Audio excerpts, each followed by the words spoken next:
नमस्कार मित्रांनो, आपण आज ऍडजॉइंट ऑफ मॅट्रिक्स काढायला शिकणार आहे. ठीक आहे. Adjoint of A, adjoint of matrix काढायला शिकणार आहेत आपण. ठीक आहे. जर समजा एखादा मॅट्रिक्स माहित असेल, ए मॅट्रिक्स ए जर माहित असेल तर ह्या ए मॅट्रिक्सचा ऍडजॉइंट कसा काढायचा ते शिकणार आहेत. आधी आपण ऑर्डर 2x2 चा ऍडजॉइंट काढायला शिकू. समजा एखादा मॅट्रिक्स आहे 3 5 7 6,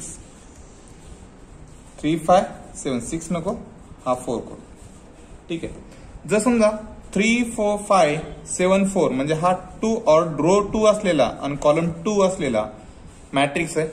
या मॅट्रिक्सचा आपल्याला ऍडजॉइंट काढायचं आहे with the help of calculator. तर ऍडजॉइंट ऑफ मॅट्रिक्स ए कसा कॅल्क्युलेट करायचा with the help of calculator हे शिकणार आहेत. ठीक आहे. सुरुवातीला जो काय मॅट्रिक्स आहे, मॅट्रिक्स ऑन करा. ऑन केल्यानंतर मोड मध्ये जा. 6 नंबरचा जो ऑप्शन आहे, 6 नंबरचा ऑप्शन तो मॅट्रिक्सचा ऑप्शन आहे. त्याच्यामध्ये मॅट्रिक्स 1 मॅट्रिक्स ए आहे, तर मॅट्रिक्स 1 पुटअप करा. ह्याच्यामध्ये ऑर्डर चेक करा. ऑर्डर किती आहे? 2x2. 2x2 किती नंबरला आहे? तर 5 नंबरला आहे. तर 5 नंबर प्रेस करा. ऑर्डर नुसार आपल्याला मॅट्रिक्स भेटून जाईल. मग त्याच्यानंतर व्हॅल्यू सबस्टिट्यूट करा. 3 इक्वल टू, जेव्हा इक्वल टू दाबतात तेव्हा तुमचा जो कर्सर आहे तो नेक्स्ट त्याच रो मध्ये नेक्स्ट कॉलम साठी तो पुढे जातो. मग 5 प्लेस करा. त्याच्यानंतर जसा इक्वल टू दाबाल तुमचा फर्स्ट रो चे 2 कॉलम कंप्लीट झाले. आता आपला कर्सर सेकंड रो मध्ये येऊन जाईल. मग प्रेस करा 7 and 4. ठीक आहे. मग आता ऍक्च्युली कॅल्क्युलेटरची हेल्प कशी घ्यायची तर आपल्याला माहित आहे की जनरली ए इनवर्सचा फॉर्म्युला काय आहे? A inverse is equal to 1 upon mod A into adjoint of A. मी थोडीशी ऍडजस्टमेंट करणार आहे. आता ऍडजॉइंट ऑफ ए आपण राईटलाच ठेवूत आणि हा मॉड ए इकडे घेऊन जाऊ. म्हणजे काय येईल? Mod A into A inverse म्हणजे काय असेल रे? ऍडजॉइंट ऑफ ए असेल. राईट आहे ना?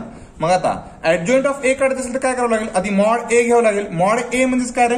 डिटर्मिनंट घ्यावं लागेल. डिटर्मिनंट कोणाचा? मॅट्रिक्स ए चा, मॅट ए, आणि त्याच्यानंतर इंटू मॅट ए चा जो काय तर इनवर्स आपल्याला मल्टिप्लाय करावं लागेल. राईट आहे? म्हणजे आता डिस्प्लेवर काय आणायचं आपल्याला?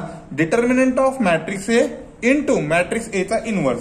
मग इथं बघा एसी बटन दाबा. आपला मॅट्रिक्स ए तर म्हणजे स्टोअर झालेला आहे. मग आता आपण व्हॅल्यू सबस्टिट्यूट करू. मग काय रे? डिटर्मिनंट ऑफ मॅट्रिक्स ए कसं घ्यायचं? आता सेम वेनी शिफ्ट दाबा, 4 नंबर दाबा.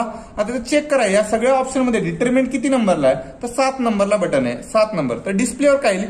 DET आणि ब्रॅकेट सुरू होईल. मग ह्या ब्रॅकेट मध्ये काय टाकायचंय? कुणाचा डिटर्मिनंट घ्यायचा आहे? तर मॅट्रिक्स ए चा.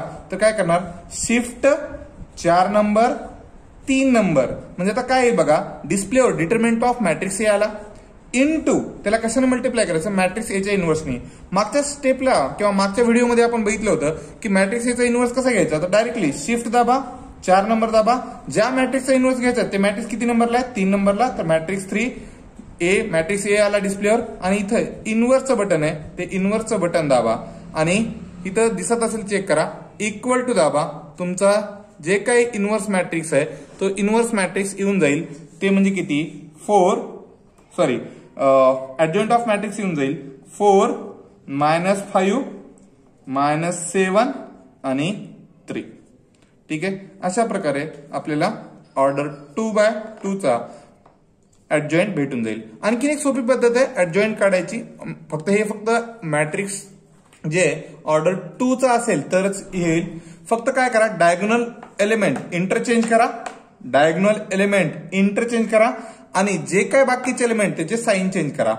+5 असेल तर -5, +7 असेल तर -7. बस असंही केलं तरी चालतंय. फक्त ही जी ट्रिक आहे फक्त ऑर्डर 2 साठी असेल. थँक्यू.